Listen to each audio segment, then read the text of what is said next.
O senhor, lá atrás, nesse passado recente, foi um grande crítico da forma com que estavam tentando privilegiar algumas das empreiteiras do Petrolão. Eu me lembro que eu fiz alguns vídeos à época, mostrando inclusive que no momento ali do carnaval tentou-se fazer um acordão de leniência, salvar aí algumas empresas a toque de caixa. Houve uma freada nesse processo, né? E o executivo acabou entrando com uma medida alternativa. Como é que está essa questão do acordo de leniência hoje? Quer dizer, esses acordos hoje têm um modelo melhor? Não tem?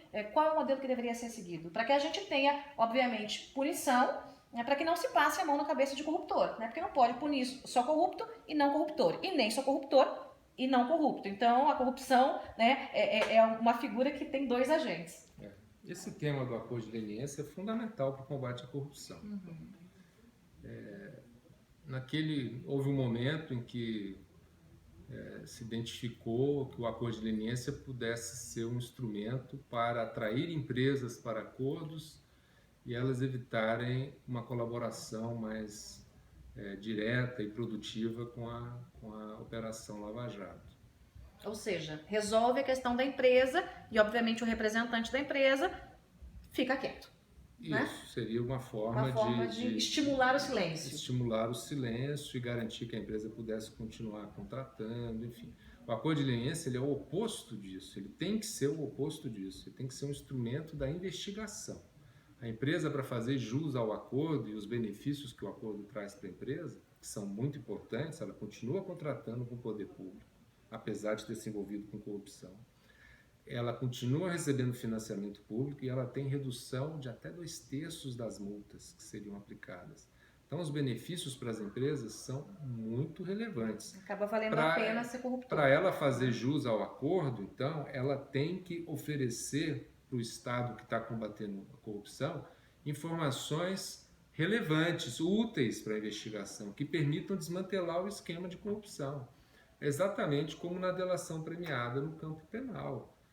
Não é quem quer que faz delação premiada, é aquele que tem uma informação relevante para a investigação. O Ministério Público avalia se aquela informação é útil ou não. Se for algo que já se sabe, não se faz delação premiada.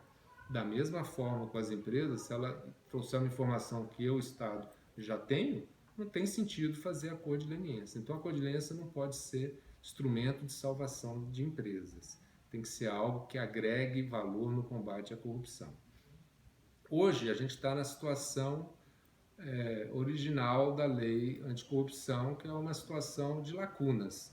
A lei atribuiu para a CGU a competência para fazer esses acordos no âmbito federal, esquecendo das competências do Ministério Público para investigação criminal, esquecendo das competências constitucionais dos tribunais de contas para fazer o cálculo de danos, de débitos, para julgar as contas de quem causou dano e para aplicar sanções como inidoneidade por até 5 anos, aplicar multas de até 100% do valor do débito. Nenhuma dessas competências pode ser afastada por uma lei de iniciativa do Poder Executivo ou por uma medida provisória. Então, todos esses conflitos de atribuições continuam presentes. Existe um projeto de lei que nós consideramos muito positivo, que é o projeto PL 5208, está na Câmara dos Deputados, fruto de uma discussão em seminários e debates com professores universitários, juízes, desembargadores, membros do MPF, membros da própria CGU participaram desse debate, o ministro Benjamin Zimmer participou, também tive a oportunidade de estar lá, que é um projeto que justamente coloca em equilíbrio as competências dos diversos órgãos e também o interesse jurídico que as empresas buscam nos acordos. O acordo não é um direito da empresa nem um dever do Estado. É uma possibilidade para a empresa, é uma possibilidade para o Estado, e só vai surgir se for bom para o combate à corrupção e se para a empresa, fazendo essa colaboração, ela tiver também segurança jurídica, que é o que ela busca. É fundamental não abrir a porteira. É fundamental não abrir a porteira. Então, esse projeto de lei, ele prevê participação obrigatória do Ministério Público Federal ou do Ministério Público Estadual, no caso de uma investigação estadual, participação da advocacia pública e que esse acordo seja homologado judicialmente, né? né, que vai dar segurança jurídica para a empresa e vai dar legitimidade social, moral também para o acordo, saber que ele foi negociado, passou ainda pelo crivo de um juiz, né, e aí ele passa a ser insuscetível de ser atacado por outras vias, e que o valor de reparação incluído no acordo seja apenas um valor inicial, respeitadas as competências dos tribunais de contas para fixar o valor final de dano.